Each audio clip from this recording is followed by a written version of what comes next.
नमस्कार शेतकरी बांधवांनो, आज आपण दिंडोरी तालुक्यातील देवसाने या गावामध्ये आलोय। तर येथील कारल्याच्या प्लॉटवरती। नमस्कार भाऊ। नमस्कार। तुमचं नाव सांगा? तुकाराम साहेबराव गांगोडे।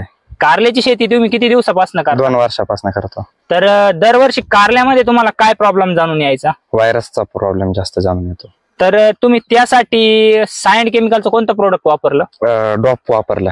डॉप वापरल्यानंतर तुमच्या प्लॉट मध्ये काय काय बदल जाणून आले? व्हायरसचं प्रमाण कमी झाला आणि शेंडे वाढायला लागले, जो म्हणजे जोरदार शेत व्हायला लागला जरा। आणि थ्रिप्स मावा तुडतुडी यांच्यावरती तुम्हाला कंट्रोल ते पण नियंत्रण भेटलं त्याचं पण। तर डॉप बद्दल तुम्ही इतर शेतकऱ्यांना काय सांगू इच्छिता? चांगला प्रोडक्ट आहे, ते सर्वांनी वापरले पाहिजे। जो कारली करतो शेतकरी नाही का, व्हायरसचं प्रमाण कमी होण्यासाठी त्याने डॉप वापरले पाहिजे। तुमच्याही कारल्याच्या प्लॉट मध्ये थ्रिप्स मावा तुडतुडे आणि व्हायरसचं प्रमाण जर मोठ्या प्रमाणात दिसून येत असेल तर सायंट केमिकलचं डॉप हे प्रोडक्ट 200 लिटर पाण्यासाठी 250 ml अवश्य वापरा। धन्यवाद।